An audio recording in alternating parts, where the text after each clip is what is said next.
आज Doubtnut app download करें। Doubtnut पर अपने सभी गणित, रसायन विज्ञान, भौतिक विज्ञान और जीव विज्ञान के डाउट्स का करो सफाया। बस प्रश्न की फोटो खींचो, एक ही प्रश्न को क्रॉप करो और तुरंत वीडियो सोल्यूशन पाओ। अभी डाउनलोड करें। क्वेश्चन हमारे पास है, पानी से भरी हुई एक बाल्टी को 2 मीटर त्रिज्या के किसी एक ऊर्ध्वाधर वृत्त में घुमाया जाता है। ठीक है, ऊर्ध्वाधर वृत्त में अगर घुमाया गया है तो घूर्णन के लिए घूर्णन का वह अधिकतम आवर्तकाल हमें ज्ञात करना है ताकि पानी बाल्टी से न गिरे। ठीक है, तो इसके लिए हमारे पास ऑप्शंस दिए हुए हैं आवर्तकाल के लिए। वो अधिकतम आवर्तकाल के मान हमारे पास है 1 सेकेंड, 2 सेकेंड, 3 सेकेंड या 4 सेकेंड के रूप में। कौन सा मान यहाँ पर सही होगा वो हमें देखना है। जैसे कंडीशन दी गई है, पहले उसके डायग्राम को हम देख लेते हैं। देखिए, जैसे कंडीशन क्वेश्चन पे दी गई थी वैसा हमने ले लिया। एक ऊर्ध्वाधर वृत्त लिया है हमने। अब इस वृत्त के परितः ये क्या बोलते हैं, एक पानी से भरी हुई बाल्टी जो है वो घुमाई जाती है, जबकि इस वृत्त के लिए इसके त्रिज्या का मान हमारे पास दिया हुआ है कि वो 2 मीटर है। ठीक है, ये 2 मीटर है उसकी त्रिज्या। कैपिटल आर के रूप में प्रस्तुत कर दें। केंद्र को O हमने कहा और ये ऊर्ध्वाधर वृत्त है। ऊर्ध्वाधर वृत्त है, इसका मतलब है कि गुरुत्वीय त्वरण का प्रभाव भी होगा। गुरुत्वीय त्वरण हमेशा कहाँ, नीचे की तरफ होती है, उसकी डायरेक्शन, उसकी दिशा। ठीक है, तो इस बीच अगर हम देखें कि पानी से भरी हुई बाल्टी को अगर ऊर्ध्वाधर वृत्त में घुमाया जाता है तो अधिकतम आवर्तकाल का मान हमें निकालना है।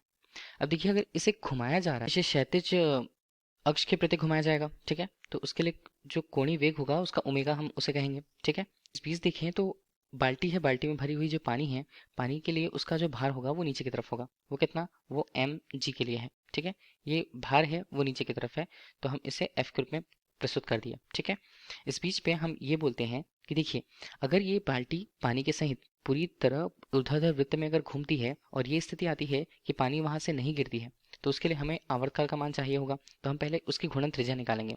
ठीक है, घूर्णन त्रिज्या अगर हमें आवर्तकाल मिल जाएगा, लेकिन एक एक कंडीशन हमें समझनी होगी। पहली कंडीशन हमारे पास ये होगी कि अगर ये बाल्टी पानी के साथ किसी ऊर्ध्वाधर वृत्त में घूमती है तो ऊर्ध्वाधर वृत्त में घूमने के लिए जो आवश्यक उसे अभिकेंद्र बल है वो मिलेगा। अगर हम उसे लिखित तरह से इस बाल्टी को ऊर्ध्वाधर वृत्त में घूमने के लिए आवश्यक अभिकेंद्र बल जो होगा उसे हम FC से प्रस्तुत करेंगे।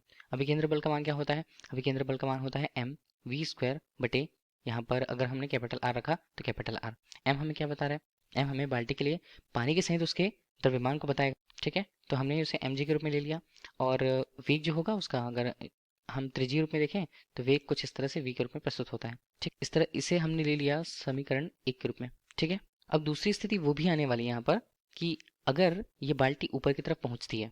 ठीक है, मान लीजिए ये ऊपर की तरफ की स्थिति अगर हमने यहाँ पर बना दी तो यहाँ पर पानी के नीचे जाने के चांसेस ज़्यादा रहेंगे।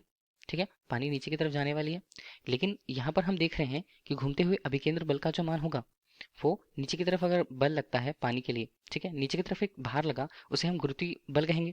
गुरुत्वीय बल नीचे की तरफ बोलेंगे। गुरुत्वीय बल का मान जो होता है वो अगर Fg के रूप में हम उसे प्रस्तुत कर रहे हैं, और इस तरह से एक बल जो लग रहा है इस पर, अभिकेंद्र बल जो लग रहा है उसे Fc के रूप में हमने प्रस्तुत किया। तो अभिकेंद्र बल का मान क्या हो जाना चाहिए, ज्यादा होना चाहिए गुरुत्वीय बल से, ताकि पानी नीचे ना गिरे। दूसरी स्थिति पर हम गुरुत्वीय बल की तुलना करते हैं। गुरुत्वीय बल, इसे हम Fg के रूप में प्रस्तुत करेंगे। ठीक है, मान कितना होता है, बल होगा नीचे की तरफ, इसलिए इसे mg के रूप में हमने प्रस्तुत कर दिया, जिसकी दिशा हमेशा नीचे की तरफ होती है। समीकरण 2 नाम दिया इसे। के अकॉर्डिंग हम देखें तो दोनों के मान समान होने चाहिए। क्या लिखें इसे, समीकरण 1 एंड 2 से, 1 और 2 से अगर हम उसे लिख रहे हैं तो मान क्या बनेगा, मान यहाँ पर बनेगा Fc बराबर, यहाँ पर बनता है Fg के रूप में। ठीक है, मान यहाँ पर है mv² बटे कैपिटल R बराबर मान बनता है स्मॉल mg के रूप में। m और m के मान तो कट गए यहाँ पर। ठीक है, इस बीच वेग का मान हम निकालें तो वेग का मान कितना होगा, g यहाँ पर r के रूप में, और वर्गमूल हमने दे दिया। क्यों, क्योंकि ऊपर था वर्ग, हमने दोनों तरफ पे वर्गमूल किया तो v² से v हो गया, तो वेग का मान तो हमें मिल गया वर्गमूल g r के रूप में। मान रख दे तो बनेगा क्या, v का मान यहाँ पर बनता है वर्गमूल, ये बनता है 10, ये बनता है 2, 20 हो गया। 20 को क्या लिखा जा सकता है, हम 20 को क्या लिख सकते हैं, 5 गुणा 4 लिख सकते हैं। 2 हमने बाहर ले लिया, अंदर ले लिया 5, तो ये हमारे पास बनेगा मीटर पर सेकंड पर। किसका मान है, वेग का मान है। वेग का मान किस प्रकार से, वेग का मान है यहाँ पर स्पर्श रेखीय प्रकार का। ठीक, हमें मिल गया, तो हम आवर्तकाल के मान को निकाल सकते हैं। आवर्तकाल को जो मान होता है वेग से किस प्रकार संबंधित होता है, रेखीय वेग से। ध्यान दीजिएगा, टी बराबर यहाँ पर होगा 2 पाई, जो त्रिज्या है r, तो वो परिधि के मान को बताएगा, उसके द्वारा चली गई दूरी को, और वेग का मान यहाँ पर v के रूप में प्रस्तुत होता है। वेग का मान क्या होता है, दूरी बटे समय। दूरी यहाँ पर परिधि के रूप में होगी क्योंकि ऊर्ध्वाधर वृत्त ही है।